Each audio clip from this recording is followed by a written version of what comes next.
This program is presented by Birch Gold Group, the precious metal IRA specialists.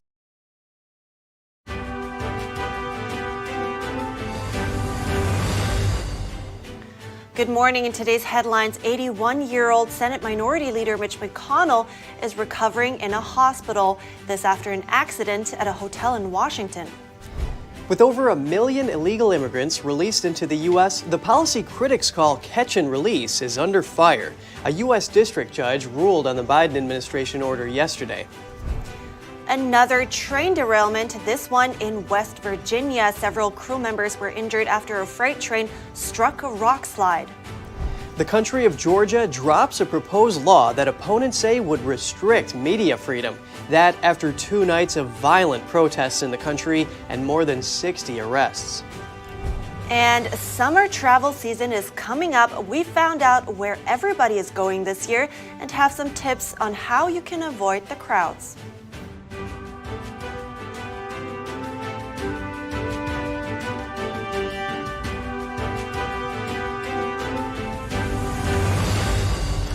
Good morning. Welcome to NTD. I'm Kevin Hogan. Good morning. I'm Evelyn Lee. It's Thursday today, March 9th, and we start today's news with Senator Mitch McConnell. He's in the hospital after a serious fall. The Senate Minority Leader tripped at a hotel in Washington, D.C. last night during a private dinner. McConnell's office didn't give details about his condition or how long he will be absent from the Senate. In recent weeks, he's the 3rd senator to be hospitalized. That's along with Senator Dianne Feinstein, who is recovering from a bout of shingles, and Senator John Fetterman, who is seeking treatment for depression. Senator McConnell also fell at his Kentucky home in 2019, fracturing his shoulder. McConnell is 81 this year and is the Senate's longest-serving GOP leader. He was first elected to the U.S. Senate in 1984. A Biden administration border policy was dealt a heavy blow yesterday. A federal judge ruled what critics refer to as catch and release illegal. U.S. District Judge T. Kent Wetherell ruled on Wednesday that alternatives to detention, also known as the catch and release policy, violates federal law. This is the practice of releasing illegal immigrants rather than holding them until their cases are resolved. The policy started in the early 2000s but has been used more frequently under the Biden administration. The Biden administration has released more than 1 million illegal immigrants into the U.S. through this program. Florida Attorney General Ashley Moody, a Republican, sued the government in 2021 over the policy. Biden administration officials claimed they had the discretion not to hold immigrants and that Florida lacked standing. The judge wrote in the ruling, quote, "The evidence establishes that defendants have effectively turned the southwest border into a meaningless line in the sand and little more than a speed bump for aliens flooding into the country." The judge vacated the policy and remanded it back to the government for further work. Moody reacted to the ruling, saying in a statement, "Today's ruling affirms what we have known all along. President Biden is responsible for the border crisis, and his unlawful immigration policies make this country less safe." Federal officials did not respond to requests for comment. The ruling was stayed for 7 days to allow the government time to appeal. Over 100 children and teen migrants were flown home to Guatemala yesterday. The unaccompanied minors were found in an abandoned truck trailer in Mexico on Monday. The flight to Guatemala City brought back 106 youths aged 12 to 17. They had been traveling without family. An official at Guatemala's Migration Institute says it's concerning that the number of returns of children and teenagers is increasing. She says many are teenage boys with only primary school education. One of the boys says he tried to leave because he was frustrated by the lack of schooling in his hometown. He says he will probably try again soon. The return of the unaccompanied minors to the Central American country is one of the largest in recent times. The Chinese Communist Party, or CCP, is the biggest threat to U.S. national security and leadership globally.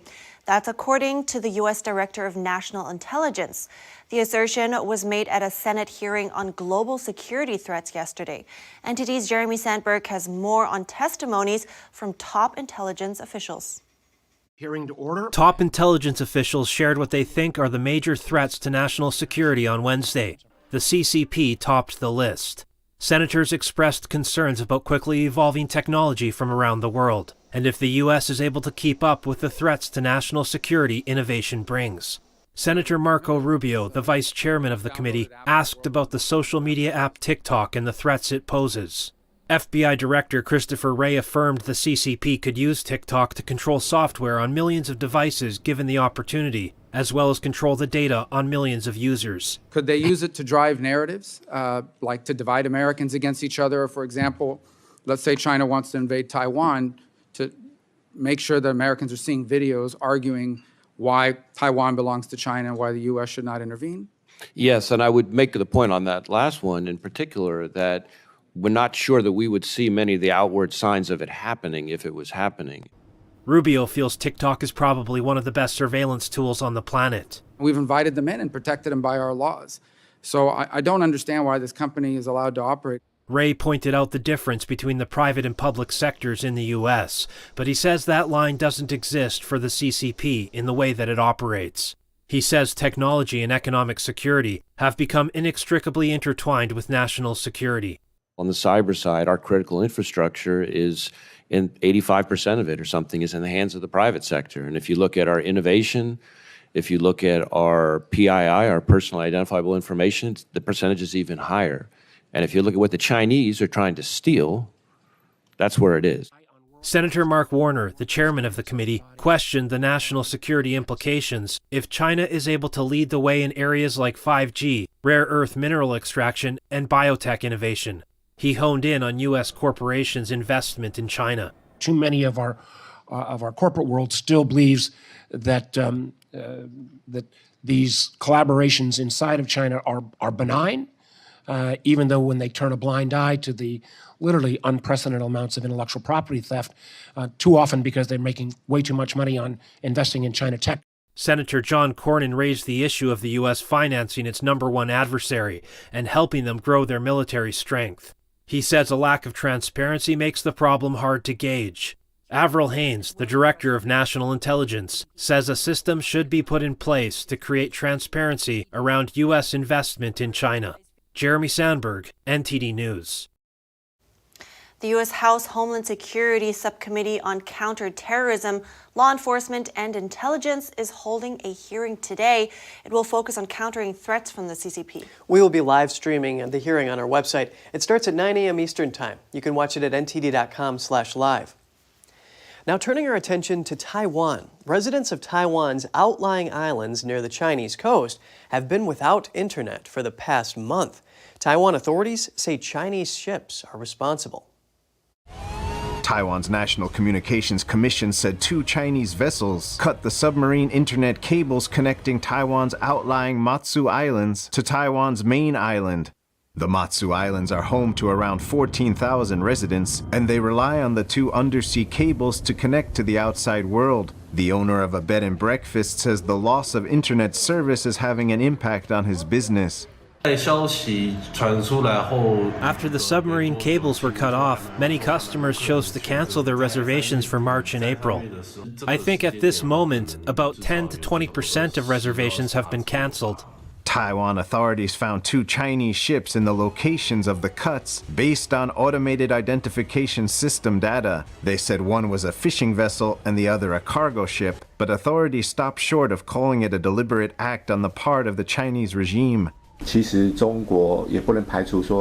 We can't rule out that China destroyed these on purpose, because the U.S. Navy research shows that the countries in the world capable of destroying or tapping submarine cables are Russia and China.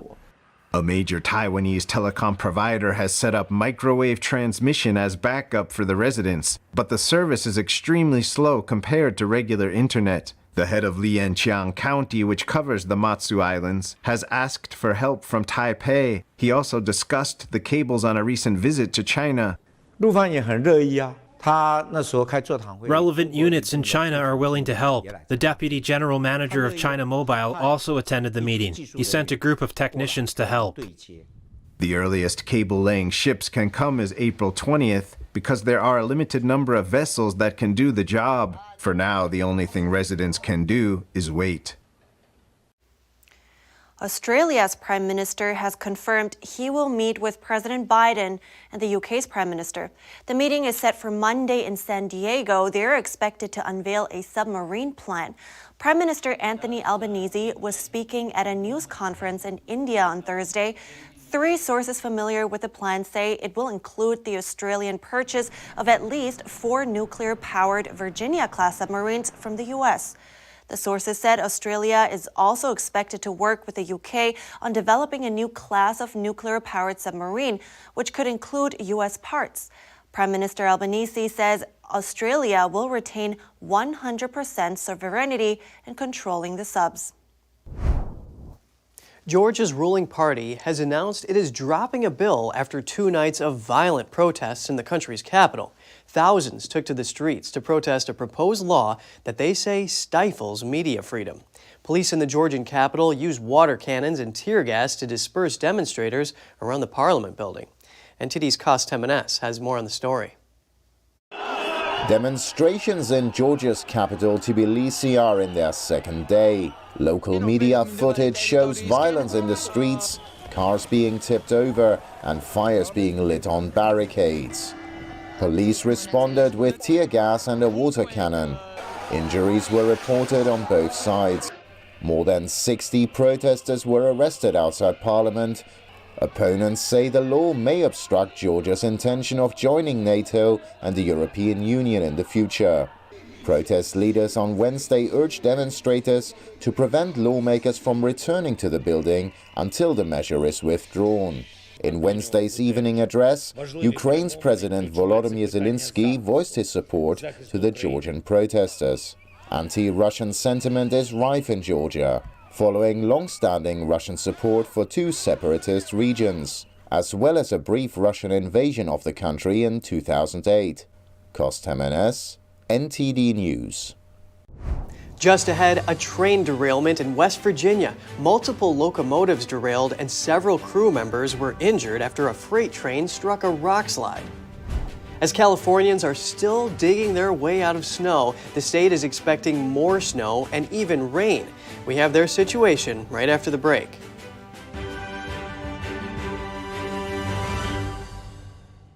It's just clear as day. The media, whether it's broadcast, cable, or print media, has become extremely biased. And I started looking online for alternative ways to get information. And I saw an ad for a free trial. And I looked at it and I said, Epoch Times. I mean, come on, this is end of days type of stuff. I mean, what are they going to be talking about here? And I said, well, it's a free trial. Let me dig in. Is it giving me both sides? Is it giving me an objective point of view here? I have looked for opportunities to see where they might be biased, and I don't find it. It has given me a level of trust in media that I didn't think I'd ever get back. I love the Epoch Times because it has renewed my faith in the idea that a reliable, responsible, non-biased source of information is available. And I can say that I love it because of that.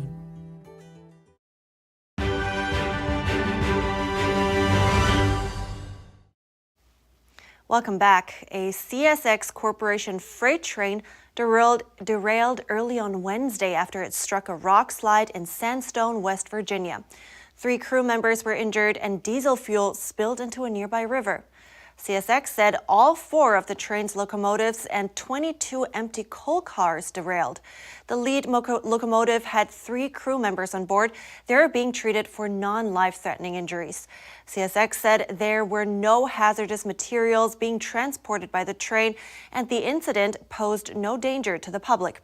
However, the lead locomotive did catch fire because of some of the diesel fuel that leaked out.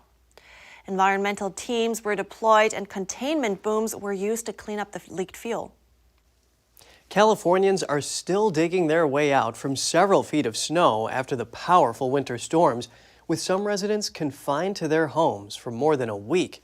Some areas in the mountains saw 16 feet of snow over the last 2 weeks. Let's take a look at the situation there. After a blizzard swept through Southern California mountains, residents are still digging their way out. Probably about 1 million cubic yards to dig out. It's a daunting task.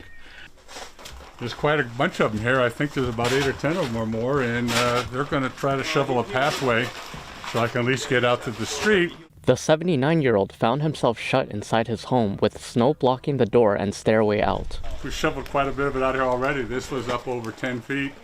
My door was completely covered. We had no way of getting out of here, and that was getting a little spooky. Luckily, he and his wife had enough food to get through the 10 days until volunteer rescuers arrived. But some residents in Crestline, California weren't that lucky. So some of these people have been homebound for 11 days. They've run out of food. They, in some cases, don't have power. They don't have their own generators. Even those who can get out find supplies limited. People are lining up to pick up boxes of donated food, and some stores are seeing nearly empty shelves. The powerful storm left snow piled high above many homes' first-floor windows, knocked out power to thousands of homes, buried roads, and left many stranded. An elderly man was rescued after nearly a week alone in his car, stuck in a snowbank on a desolate California highway. The 81-year-old says he survived on candy and croissants he had in his car, and rolled down his window occasionally to eat snow, with only a light windbreaker, a quilt, and a bath towel to keep himself warm. Miraculously, he showed no signs of hypothermia and was discharged from that hospital just hours after being admitted. Still, some people managed to have some fun, like this kayaker sledding off the roof in South Lake Tahoe. As the state continues to dig out from the previous storms, more snow is on the way. Some parts of the Sierra Nevada mountain range could get 1 to 6 feet of additional snow. And on top of that, another atmospheric river is about to hit. Some 16 million people across central and northern California could expect rain on top of snow, making navigation out of an already tight situation possibly even more treacherous. The 1-2 weather punch could begin late Thursday and last through the weekend. Slid off that roof. Imagine being trapped in your car on a remote snowy road with no cell service. Your family's out of the country and no one knows where you are. That's a situation one Oregon man found himself in, but he had something most people don't, a drone. So he typed a text to a friend saying where he was, then attached his cell phone to the drone and sent it up several hundred feet. That was enough for it to pick up a signal, and rescuers were then sent out to find him. And while they were there, they also found another motorist who had been stranded for several days. In Florida, Governor Ron DeSantis is speaking out again. He's reacting to criticism that his administration is banning books from school libraries. Teachers who display or give a student a book deemed unallowed could face up to 5 years in prison. Florida Governor Ron DeSantis on Wednesday pushed back on the claim that Florida schools are emptying their libraries. We've heard different things put out. There was a Duval County school video where they took a video of empty bookshelves and they say the state of Florida doesn't want books, you know, they're trying to censor books and all this stuff. Turned out that was a hoax. Turned out that individual who did that in the school system was fired. Last year, Florida enacted a series of new laws that ban critical race theory, gender theory, and other ideologies rooted in Marxism from schools. The laws also require schools to be transparent about the selection of their library and reading materials. DeSantis said legacy media are trying to create a political narrative. That's a false narrative in service of using our schools for indoctrination rather than education. And we've drawn a very firm line in the sand in Florida about that. We believe in strong, rigorous education. We believe in the rights of parents to be involved in the education of their children and therefore have enacted curriculum transparency legislation. The new laws require school districts to report the number of books being removed. The latest figures show that 23 school districts across Florida reported removing 175 books, which were identified as problematic. You know, I think a lot of districts never had any problem, right? I mean, I think, but some did. 87% of the books that were identified as school districts as being problematic, they were pornographic, violent, or inappropriate for the grade level in some other manner. DeSantis emphasized that the new laws aim to protect Florida children from age-inappropriate content, and he argued that schools should get back to the basics. Reporting by Allison Lee, NTD News. JPMorgan Chase is suing former executive James Staley. Staley, who is better known as Jez, was largely responsible for JPMorgan's 15-year financial relationship with convicted sex offender Jeffrey Epstein. The U.S. Virgin Islands government filed a lawsuit against JPMorgan in December. It alleged the bank had a more than close-up view of Epstein's sex trafficking and ignored obvious red flags relating to Epstein's accounts. By suing Staley, JPMorgan brings its former executive into the court case as a defendant. The U.S. Virgin Islands suit did not name Staley as a defendant. He hasn't faced any criminal charges related to his relationship with Epstein. If successful, JPMorgan's maneuver could make Staley financially responsible should JPMorgan lose its case. The bank has denied the allegations in the complaint and has moved to dismiss the suit. Coming up, summer travel season is coming up. We found out where everybody is going this year and have some tips on how you can avoid the crowds.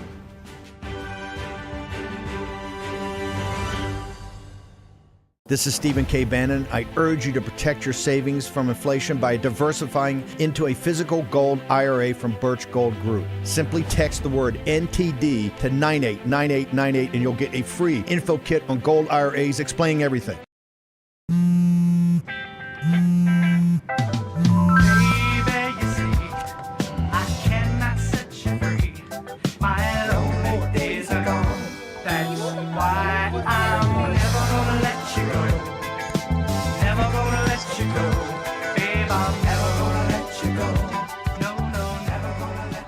Here you go. Thank you. Thank you.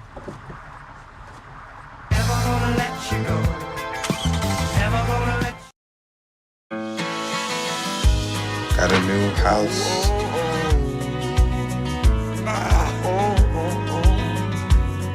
I think I finally found a place that I call home.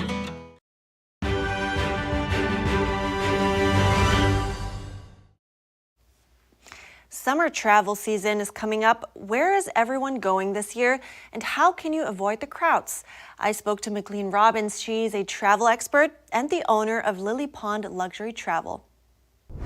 I generally recommend to my travelers that if they're going to a city, you may find deals last minute, but if you're planning a resort style vacation or any sort of important bucket list trip, the earlier the better. Quite frankly, that year mark, right when reservations will open up, or that 10-month mark when reservations are going to open up for your airfare, is a great time to start checking and baselining your prices. Things like Google Flights often offer alerts so that you can track and see if rates are going up or down, but in general, the early bird does get the trip.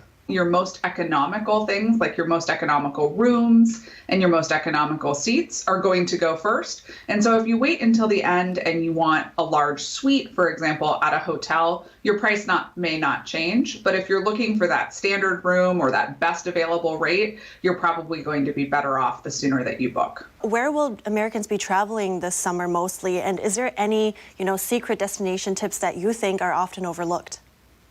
Sure.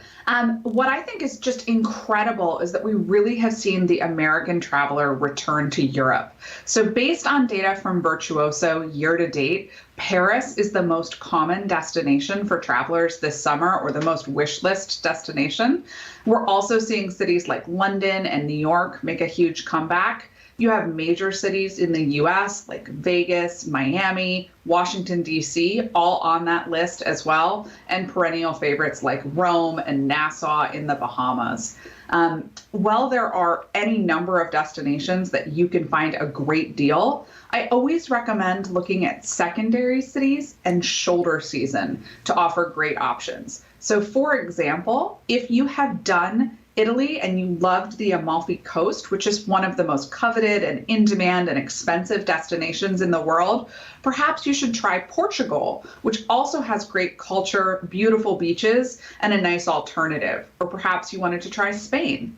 And if you're interested in traveling in the summer, you might want to consider, if you have the flexibility, going in May or September instead of June, July, and August to leverage just slightly better rates, fewer crowds, and quite frankly, an all-around more pleasant trip.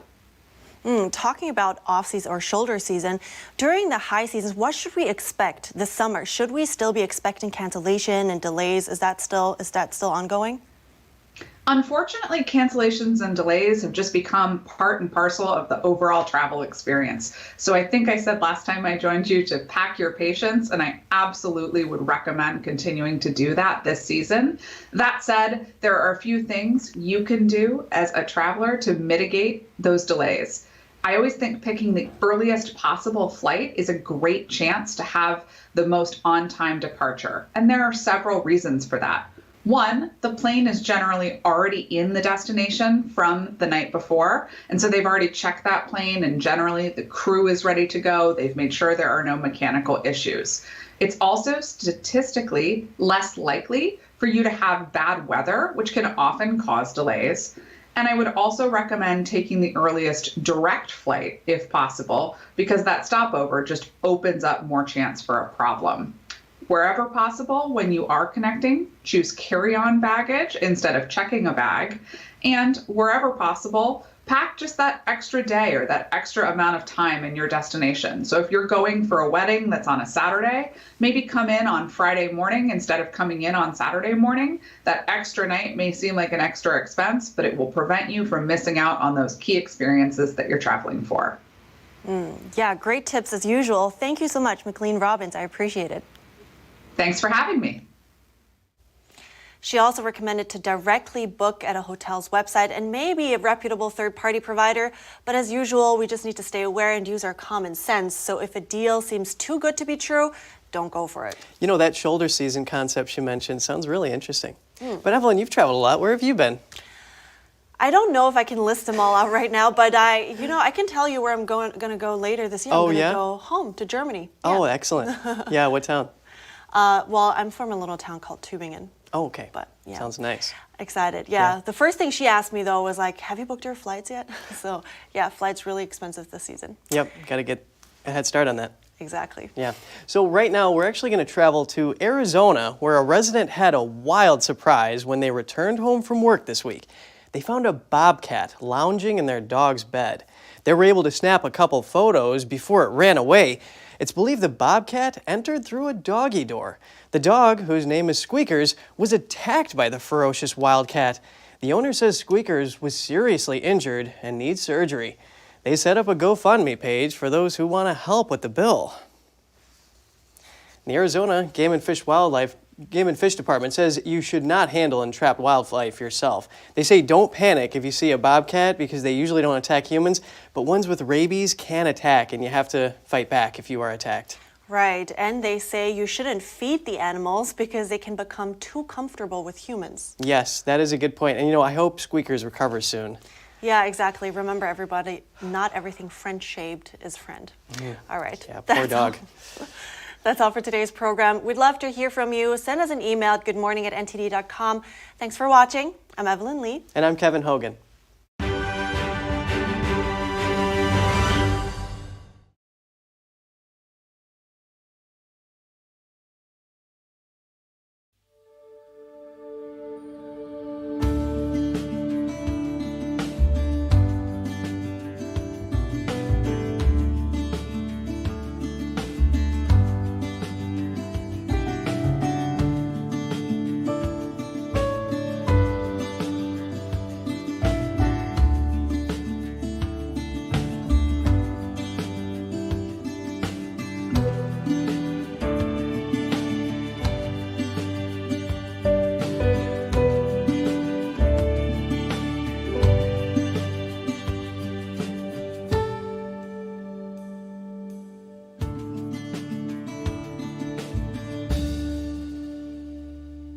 Thanks for watching us on YouTube. Did you know YouTube only keeps selective videos on its platform? So if you want to make sure you get the full picture, just subscribe to our newsletter. Go to newsletter.ntd.com and sign up. It's free.